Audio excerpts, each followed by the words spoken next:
So, DJI just dropped the Osmo Mobile 8P. And I know what you're thinking, didn't they literally just release the 8? Yeah, they did. And before that, the 7P. At this point, DJI is just releasing gimbals faster than I can charge my phone. But here's the thing, the 8P is actually interesting, like genuinely interesting. There's one feature on here that I haven't seen done this well on a smartphone gimbal before, and we're gonna get into all of it today. So, whether you're rocking the 7P and wondering if it's worth upgrading, or you're just trying to figure out which one to buy, stick around, because by the end of this video, you'll know exactly where you stand. Let's get into it. Real quick, let's set the stage. The 7P was DJI's previous Pro flagship. The 7P was basically the 7 but juiced up. It had the multifunctional tracking module, a fill light, a microphone input, 3-axis stabilization, a built-in extension rod, and a tripod built into the base. It was, and honestly still is, a really solid gimbal. Great tracking, good battery life, reliable stabilization. No complaints there. But there were a few things that felt a little unfinished. No dedicated power button. You had to use the mode button to turn it on and off, which sounds minor but genuinely annoyed a lot of people. The tripod feet were a bit fiddly to fold out. And the biggest limitation, you were always tethered to your phone. Whatever the gimbal was doing, you had to walk back to your phone to check the frame. That last one is where the 8P comes in swinging. Okay, so the Osmo Frame Tap. This is the headline feature of the 8P, and it's genuinely a game changer for solo creators. So here's what it is. It's a small touchscreen remote that sits right in the handle of the gimbal. You pull it out, magnetically detaches, and now you've got a wireless remote with a live screen that mirrors exactly what your phone's camera sees, from up to 10 meters away. Think about what that means for a second. You set up your gimbal, you walk 10 meters away into the shot, you look at the frame tap, frame yourself exactly how you want, hit record, and start filming. No guessing, no I think I'm in frame, no running back and forth, you see it. And it's not just a viewfinder, you've got a joystick on there to pan and tilt the gimbal remotely. You can control zoom, you can tap the screen to change your tracking subject. And if you're using the multifunctional module 2, the AI tracking module, you can even control the fill light's brightness and color temperature right from the remote. Now, Android users get an extra bonus here. You can mirror your phone screen directly to the frame top. So it's not just the camera feed, it's literally your full phone display as a monitor. That's huge for live streaming setups. This is the kind of feature that makes you go, why didn't anyone do this properly before? All right, let's talk tracking, because that's obviously a huge part of why people buy these gimbals. The 7P had Active Track 7.0, already very capable, but the 8P steps it up with Active Track 8.0, and the improvements are real, not just a version number bump. The biggest upgrade, what it can track. The 7P could follow people and pets.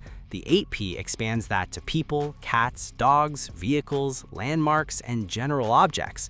So if you're shooting car content, travel vlogging around a city, or following literally anything that moves, it's got you. And the algorithm itself has been improved for crowded environments. Think concerts, markets, sports events, places where your subject keeps getting blocked by other people. The 8P is built to handle those handoffs more smoothly, reacquire your subject faster, and stay locked on even when things get chaotic.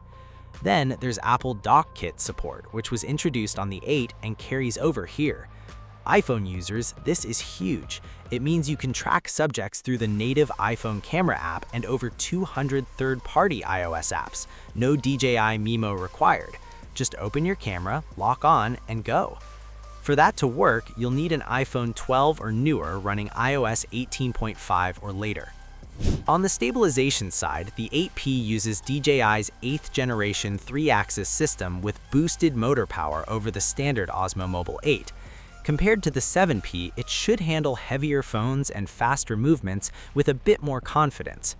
The build has also been quietly refined in a few ways. First, dedicated power button, finally. It sounds small, but it makes a difference in day-to-day use. The tripod feet have been redesigned. They're narrower now, more stable on surfaces, and easier to fold in and out without the finger-pinching situation some people had with the 7P. The rotary wheel that the 7P had on the side for zoom and focus, that's gone on the 8P. That function has moved to the frame tap joystick and an alternate mode button setup, similar to how DJI handled it on the Osmo Pocket 4. Some people will miss the wheel, but honestly, once you have the frame tap, you probably won't think about it. Small but meaningful upgrade here on the multifunctional module 2.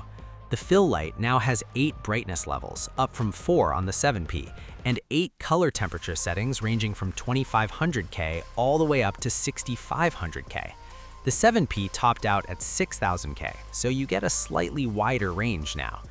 In practice, this matters most when you're shooting indoors with mixed lighting, like a room with a warm lamp and natural daylight coming through a window. More color temperature options mean you can dial it in more precisely.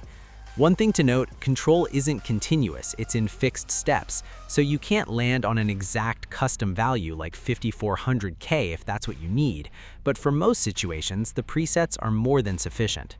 And yes, the 8P is still compatible with DJI's wireless mics, including the Mic Mini 2, either paired directly over Bluetooth or through the receiver for better quality audio. Alright, let's talk money and availability, because there's something important here. In Europe, the 8P starts at €159 for the standard combo. That gets you the gimbal, the frame tap remote, and the magnetic phone clamp. The advanced tracking combo is €189 and adds the multifunctional tracking module too. And the creator combo at €219 bundles in the Mic Mini 2 transmitter and receiver too. Honestly, that's pretty reasonable for what you're getting. Now, US availability. DJI was added to the FCC covered list back in December 2025, which essentially blocks them from getting FCC approval for new devices with Bluetooth or wireless tech. Since the 8P has Bluetooth in the frame tap remote, it can't be officially sold in the US market. This is the same situation as the Osmo Mobile 8 before it. So if you're in the US, no official retail path right now. If you're in Europe, Asia, or most international markets, you can grab it directly from DJI's store or authorized retailers right now. Alright, the real question. You've got the 7P. Should you upgrade? Here's my honest take. Upgrade if you do a lot of solo shooting. The frame tap alone changes the workflow dramatically. If you're constantly setting up shots, walking into frame, and guessing whether you're centered, that pain goes away. It's worth it. Also upgrade if you shoot in complex environments, events, sports, busy streets. The Active Track 8.0 improvements are real, and you'll feel them in those situations. Hold off if you mostly shoot with another person handling the gimbal. You won't use the frame top much, and the other upgrades, while nice, aren't dramatic enough to justify the spend right now. And definitely hold off if you're in the US because there's no clean way to buy it officially at the moment. The 7P is still a great gimbal. It hasn't stopped working overnight, but if the frame tap speaks to how you shoot, the 8P is a genuinely meaningful upgrade, not just a spec sheet refresh.